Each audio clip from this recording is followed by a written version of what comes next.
Assalamualaikum warahmatullahi wabarakatuh. A'udzubillah, bismillah, alhamdulillah, wassalatu wassalamu ala rasulillah wa ala alihi wa sahbihi wa mawala wa la hawla wa la quwata illa billah. Rabbi syrahli sadri wa yassirli amri wa hlul 'uqdatam min lisani yafqahu qawli, amma ba'du. Saudara-saudara kaum muslimin, muslimat, shaimin, shaimat yang dirahmati oleh Allah, alhamdulillah pada hari ini, tepatnya puasa ke-18 di bulan Ramadan tahun 1441 Hijriah, kita ditakdirkan baik oleh Allah Subhanahu wa Ta'ala, masih diizinkan menghirup udara segar di saat mana bulan-bulan ini bulan penuh rahmat, bulan penuh maghfirah, dan bulan dibebaskannya manusia-manusia yang bertakwa dari siksa api neraka. Dan harapan kita diizinkan bi'aunillah sampai pada saat kita dinyatakan Idul Fitri atau kembali kepada kesucian. Amin amin ya rabbal alamin. Baiklah Bapak Ibu, saudara-saudara kaum muslimin muslimat, shaimin shaimat yang berbahagia, kalau pada sesi kemarin kita telah berbicara banyak terkait dengan keistimewaan dan keutamaan Nabi Ayub alaihissalam, maka hari ini kita akan mencoba belajar banyak tentang beberapa poin keteladanan dari Nabi Ayub, yang harapan kita nanti poin-poin tersebut, pelajaran-pelajaran terdapat kita resapi, lalu kita implementasikan dalam kehidupan sehari-hari, sehingga kita akan menjadi betul-betul seperti yang digambarkan oleh hadis Rasulullah Shallallahu Alaihi Wasallam, bahwasanya siapa yang bersabar atas keburukan, budi pekerti istrinya, maka dia akan mendapati pahala sepadan dengan pahala Nabi Ayub alaihissalam. Sosok Nabi Ayub adalah sosok yang sangat sabar terhadap semua yang diujikan oleh Allah Subhanahu wa Ta'ala. Dapat kita resapi bahwa Nabi Ayub itu adalah orang yang sangat cerdas. Bagaimana semestinya ia bersyukur terhadap keseluruhan nikmat Allah Subhanahu wa Ta'ala, dan bagaimana dia semestinya sabar di saat Allah Subhanahu wa Ta'ala mengujinya. Dua-duanya sukses gemilang diraih oleh Nabi Ayub. Sukses dengan nikmat dan sabar dengan musibah.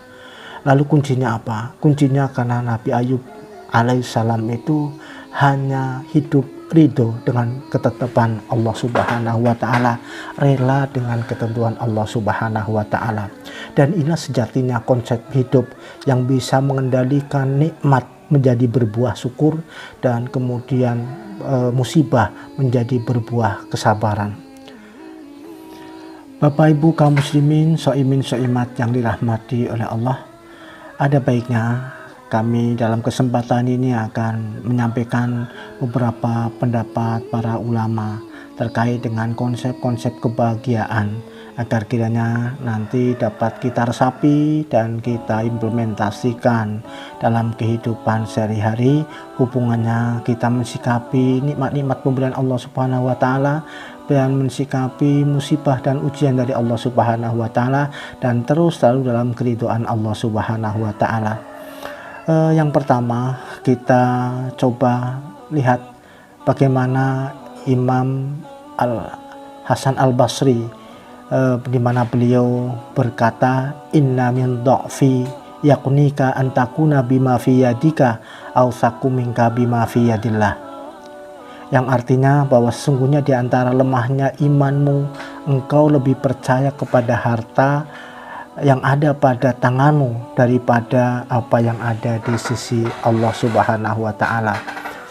Jadi selama kita ini masih percaya bahwa apa yang kita miliki itu ternyata lebih berharga dan lebih bisa dijadikan andalan untuk menentukan kebahagiaan kita, dan kemudian kita menganggap sepele terhadap apa yang di sisi Allah itu, pasti kita akan dikategorikan belum orang yang sepenuhnya percaya dengan kekuasaan Allah Subhanahu wa Ta'ala. Padahal nyatanya adalah bahwa kita terlahir di dunia ini dalam keadaan tidak membawa sehelai benang pun dan tidak membawa apapun. Tetapi terbukti bahwa kasih sayang Allah itu menghantarkan kita semuanya tahap demi tahap, waktu demi waktu. Kemudian Allah berikan kepada kita, apakah itu kesehatan, apakah itu tambahnya usia, apakah itu kemudian rezeki, apakah itu subhanallah. Menjadilah bahwa apa yang ada di kita ini semuanya bukan rekayasa kita sejatinya, tapi sebetulnya adalah dari Allah Subhanahu wa Ta'ala. Tetapi setelah ada dalam diri kita, tiba-tiba mindset kita berubah, seakan itu semua diakui bahwa itu adalah hasil ikhtiar dan jerih payah kita sendiri, bukan fadilah dari Allah Subhanahu wa Ta'ala. Oleh karenanya ini adalah konsep yang salah dalam kehidupan manakala kita mencoba merujuk dengan penjelasan Imam Hasan Al-Basri itu.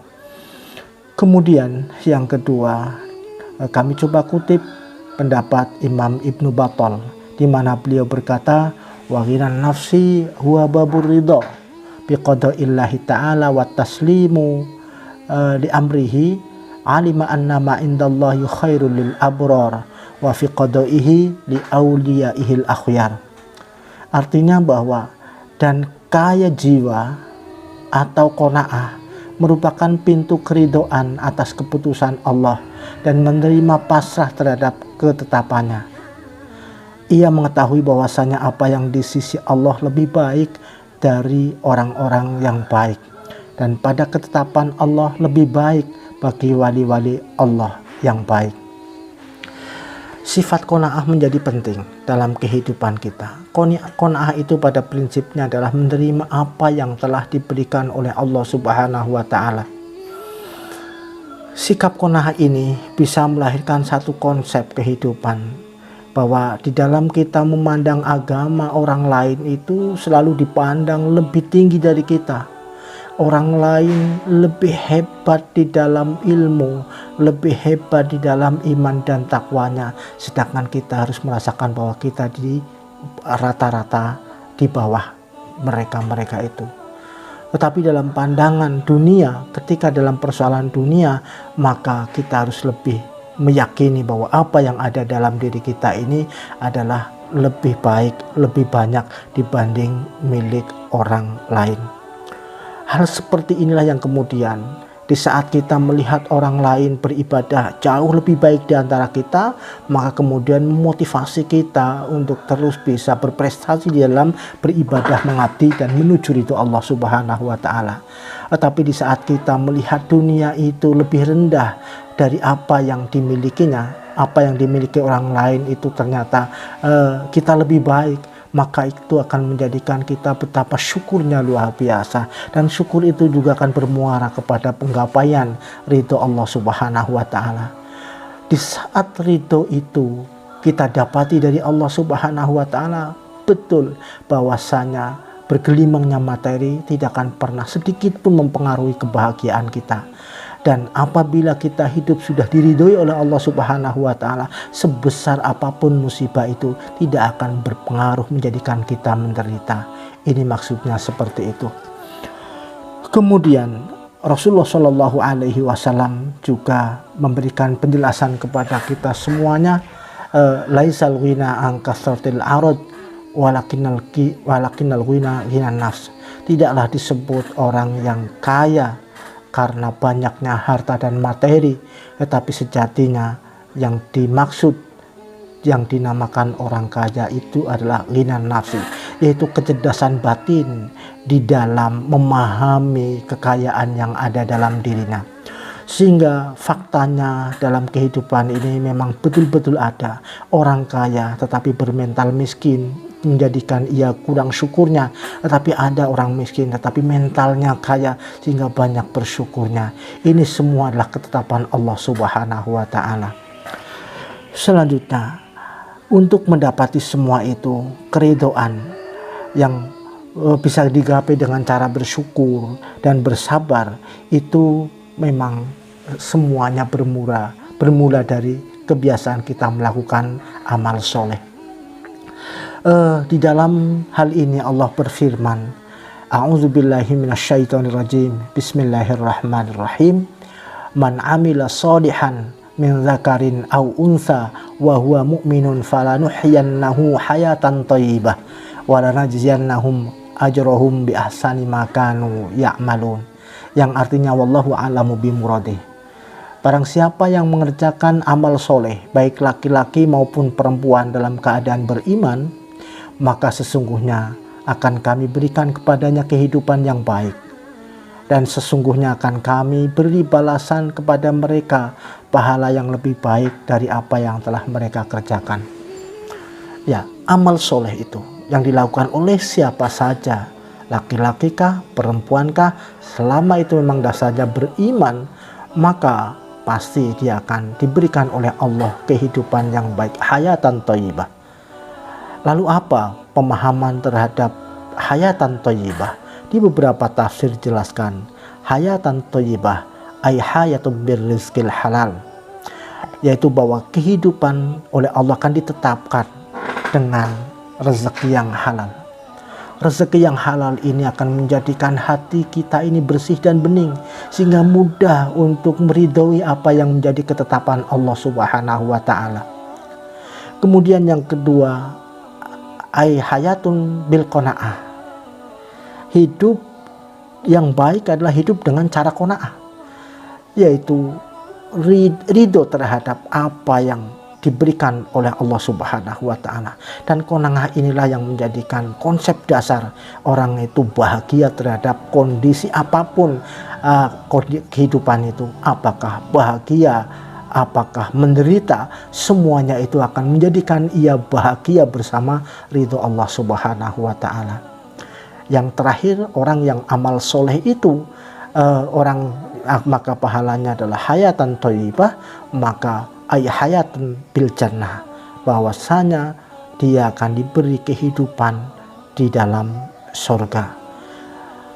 Orang yang mendapati ridho Allah Subhanahu wa Ta'ala, sehingga dia dalam kehidupannya akan terus mewujudkan rasa syukur terhadap semua nikmat Allah Subhanahu wa Ta'ala, dan kemudian akan terus bersabar di dalam setiap ujian Allah Subhanahu wa Ta'ala, dan dia sangat asyik masyghul, dia sangat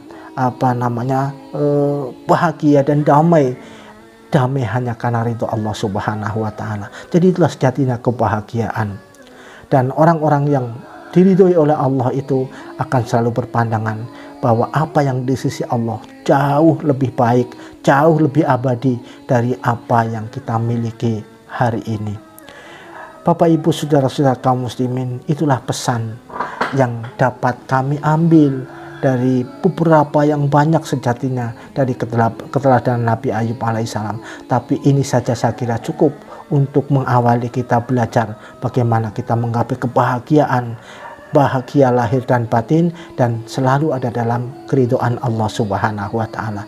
Mudah-mudahan Allah Subhanahu wa Ta'ala selalu membimbing kita semuanya untuk hidup dengan prinsip qanaah, hidup dengan keridhaan Allah Subhanahu wa Ta'ala, sehingga pandai kita bersyukur atas seluruh nikmat Allah dan kuat dan sabar terhadap semua musibah Allah Subhanahu wa Ta'ala. Itu saja yang dapat kami sampaikan, mudah-mudahan bermanfaat. Wallahul muwaffiq ila aqwamit thoriq. Assalamualaikum warahmatullahi wabarakatuh.